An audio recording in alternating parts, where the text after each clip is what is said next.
Yo, what is up and welcome back to my channel. For today's video, I got a little sit down video that I want to talk about. Pretty much want to give my opinion on why I think Raptors will beat Warriors. So I got a couple things on my phone that I want to go ahead and talk about from game one, just from what I saw. And yes, my throat does hurt a little bit, so you may hear it crack, you may hear it mess up.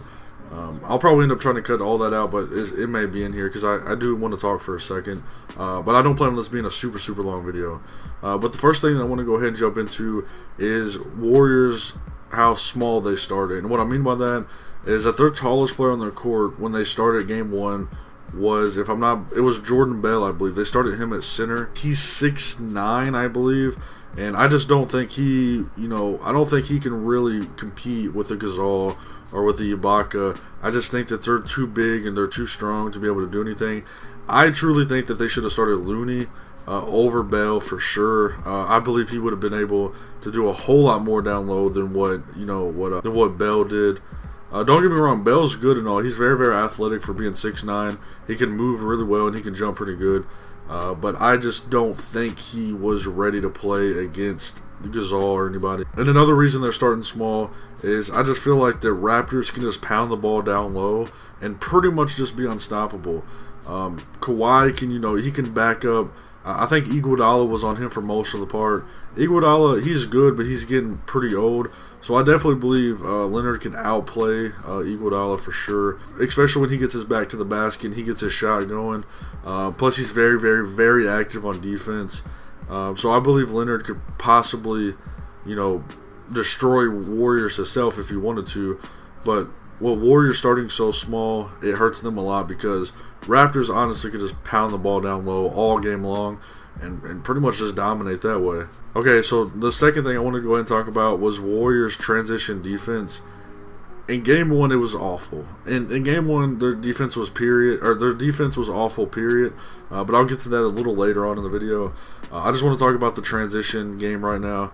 Siakam and Leonard, mainly Siakam, he just destroyed them on the transition part. Every time Raptors got a defensive rebound, I mean, he was just straight down the court scoring almost every time.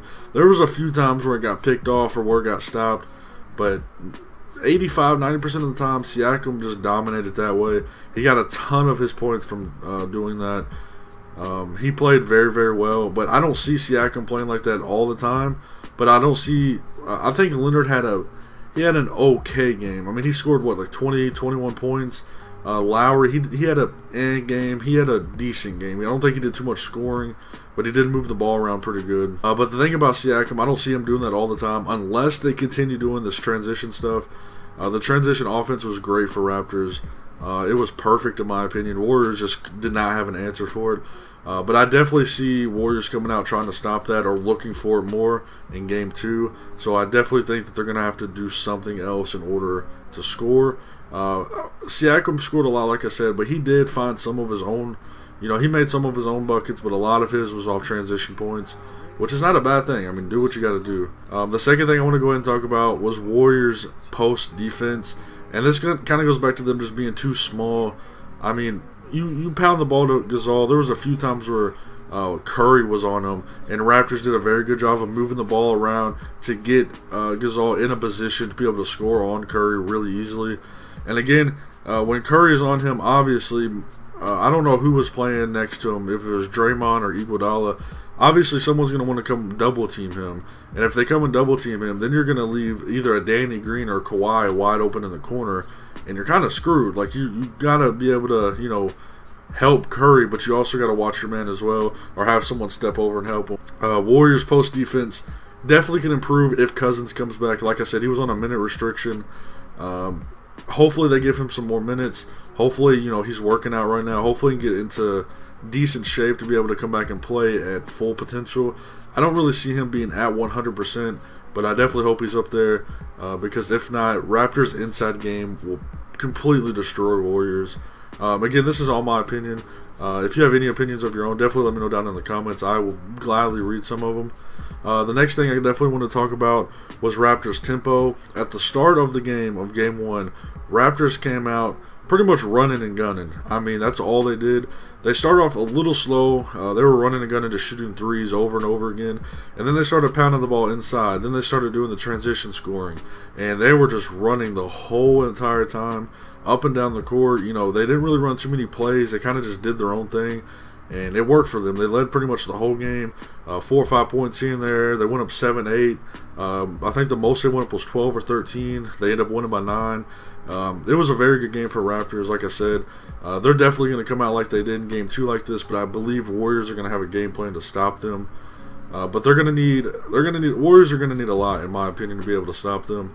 And they're definitely going to need Kevin Durant, and they're definitely going to need 100% DeMarcus Cousins for sure. Warriors are playing at a disadvantage right now because, I mean, they're literally missing their best player, aka the best player in the NBA, and they're missing one of their best big men, one of their other starters.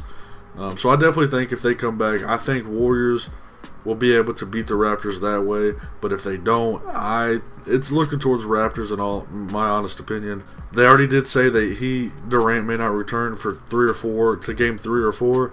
So that's really, really going to hurt the Warriors. I think they're definitely going to have to come together. They're going to have to play smarter and a whole lot stronger because they're going to be small. So we'll definitely see how that fades out. The other little point that I had was Raptors easy getting into the post. That kind of just goes with them being real small. They can just pound the ball inside the whole time and pretty much dominate the Warriors. Because most of the time, if you pass it into Gasol or even Ibaka or whoever else they have down there, most likely they're going to have to try to double team them if they're doing a lot of scoring. Even if Siakam or Leonard goes down there, I've seen a lot of times where they try to double team Leonard. If they continue doing that, they're going to leave open shooters because, you know, Lowry can hit it, Van Fleet can hit it, Danny Green can hit it. They can all score. So when they double team, they definitely need to be careful with that.